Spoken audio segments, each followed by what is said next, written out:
saya akan teruskan saja waktu kita semakin anu.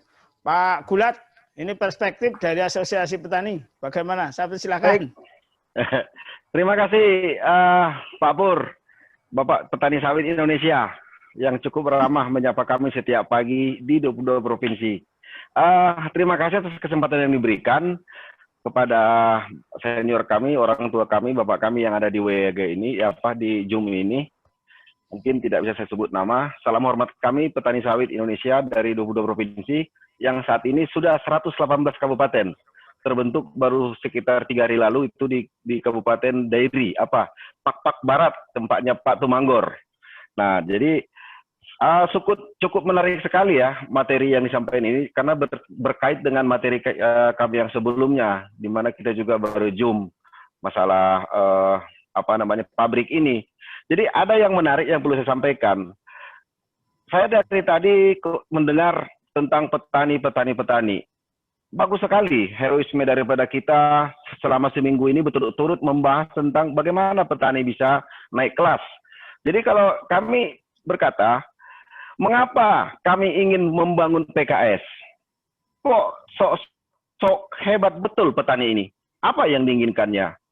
Banyak orang berkata, udah petani cukup saja bermain di lini hulu, nggak usah nyampur gitu loh. Oleh karena itu saya menyampaikan beberapa statement, mengapa kami ingin membangun PKS. Yang pertama, karena petani sawit era sekarang sudah generasi kedua, Pak. Jadi Bapak, Ibu semua jangan membayangkan petani sekarang, petani zaman dulu yang tidak pinter menggunakan teknologi, sekarang sudah canggih-canggih. Mereka sudah Google setiap hari. Itu saya amati dari grup Apkasindo yang ada di 117 kabupaten, yang pada hari ini sudah 118. Mereka cukup kreatif. Jadi mereka mencari tahu. Ternyata memang kita selama ini kurang diposisikan pada tempatnya. Yang kedua, mengapa kami menuntut ingin membangun PKS? Karena kami lihat 6 dari 10, mungkin saya mendukung pernyataan Pak Joko, Ketua Gapki, 6 dari 10 petani plasma ingin bercerai, Pak. Bercerai dari inti. Dan ini kami alami. Dan kami dari Apkasindo berusaha keras supaya itu jangan terjadi. Buktinya kemarin kami ke Kalimantan Selatan, terbang lagi Pak Rino ke Sulawesi Barat sambil melantik yang di sana pengurus Apkasindo. Minggu depan kami juga harus ke Kalimantan Tengah, Pak Joko, Pak Ketua Gapki. Kenapa? Mereka semua ingin keluar dari kemitraan yang ada. Ini ada apa sebenarnya? Setelah kami tanya, ya mereka ingin merasakan bagaimana sebenarnya petani yang sesungguhnya gitu. Nah, yang ketiga, kenapa kami ingin punya pabrik? Harga TBS berdasarkan MPOB per hari ini dengan Indonesia itu kalau di hari ini 1.820, Pak. Per hari ini. Rp1.820. Kebetulan tadi pagi Pak Joko, Bapak Ibu semua, kami di Dewan Pembina, Dewan Pakar DPP Apkasindo membahas tentang topik ini dan cukup kreatif. Masukan-masukan yang ada. Ternyata sebenarnya harga di Malaysia dengan di Indonesia nggak jauh beda ternyata. Lah, kalau begitu sebenarnya apa persoalan petani? Kenapa mereka ingin punya pabrik? Nah, yang keempat itu kami sampaikan, petani sangat semangat Pak Joko untuk replanting saat ini.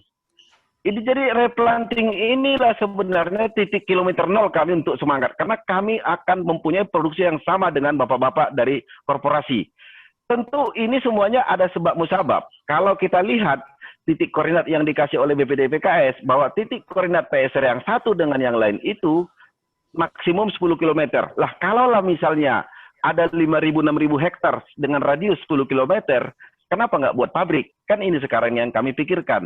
Mengapa sampai muncul seperti itu? Yang kelima, permentan TBS. Kalau kata Profesor Agus Pakpan, permentan TBS itu udah zaman kolonial Belanda. Hanya janji-janji doang. Mana bisa petani meraih yang disebut dengan permentan itu, Pak? Pak Sekjen, disebut Pak Sekjen Dirjen Perkebunan. Itu harus dirubah itu. Tidak bisa, Pak. Ini membuat kami gelisah, galau, ingin cepat-cepat punya pabrik. Kenapa? Ada ketidakadilan. Yang dibicarakan hanya petani plasma. Petani plasma itu, Pak Sekjen, itu hanya 7% dari total petani sawit yang ada. 7% itu sangat rendah, menjadi tolak ukur bagi kami petani untuk menentukan harga. Jadi tidak adil hanya menggunakan plasma sebagai indikator. Kami tidak pernah diperhitungkan. Nah, demikian. Yang keenam, tidak adilnya penetapan harga TBS yang selama ini hanya menggunakan top down.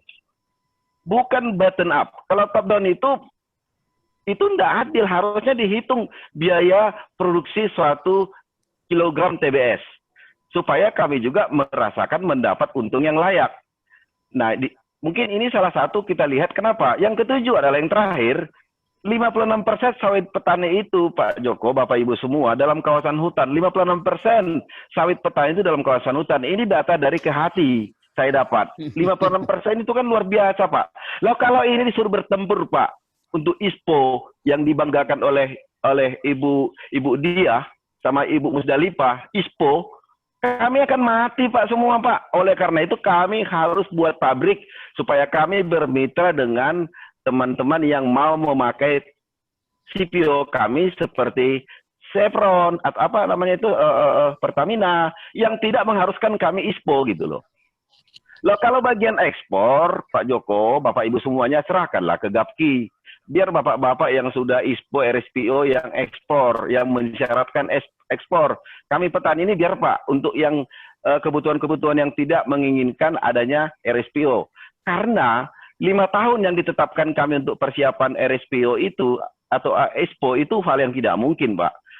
Teman-teman dari Gapki aja sudah 6 tahun itu permintaan ISPO tidak bisa mencapai, baru sekitar 60% ya Pak Joko ya. Apalagi kami petani. Tidak mungkin Pak, harus sertifikat, harus ini, itu mustahil. Maka itu kami ingin punya pabrik. Nah sebenarnya, sedikit lagi Pak, sebenarnya kami petani inginnya hanya main di hulu saja Pak Joko. Kami hanya main di hulu saja. Saya setuju yang Bapak bilang. Waktu dulu saya penelitian, saya coba teliti peran daripada pabrik tanpa kebun. Sebenarnya pemikiran saya saat itu, sekitar 12 tahun lalu, pabrik tanpa kebun inilah penyelamat daripada TBS petani. Tetapi setelah seiring waktu berjalan, saya pelajari, sebenarnya mereka ini yang membunuh kami, Pak. Yang membuat kami menderita. Sesuka-suka dia tidak mau mengikuti harga daripada ketetapan dan lain sebagainya. Faktanya seperti itu. Awal membangun kebun, mengemis ke petani, minta didukung melalui kebun-kebun yang ada. Begitu dia berdiri, tidak dilirik lagi. Saya punya kebun yang juga demikian, maka saya pindah ke pabrik lain karena saya tidak merasa cocok. Artinya di situ ada ketidakadilan. Sebenarnya kami petani tidak menginginkan main di sektor hilir. Keinginan ini bisa kami cancel dulu, kami tunda jika Bapak Ibu sekalian, pertama, bangun kemitraan strategis, saling percaya dan dengan konsep kesetaraan. Itu yang pertama, Pak. Bangun kemitraan strategis, saling percaya dan kesetaraan. Yang kedua, keadilan harga TBS, Pak. Pak Joko pasti tahu bahwa potongan di pabrik-pabrik tanpa kebun itu gila-gilaan, Pak, 12%. Kita antar buah kita 100 kilo yang dibayar cuman 78 kilo. Kita antar buah kita 100 kilo yang dibayar cuman 92 kilo. Sisanya katanya sampah. Ya ini sampai kapan rendeman saya mencapai 26%, tapi tidak pernah dihitung itu. Oleh karena itu, keadilan harga akan membuat kami juga tetap bermain di hulu.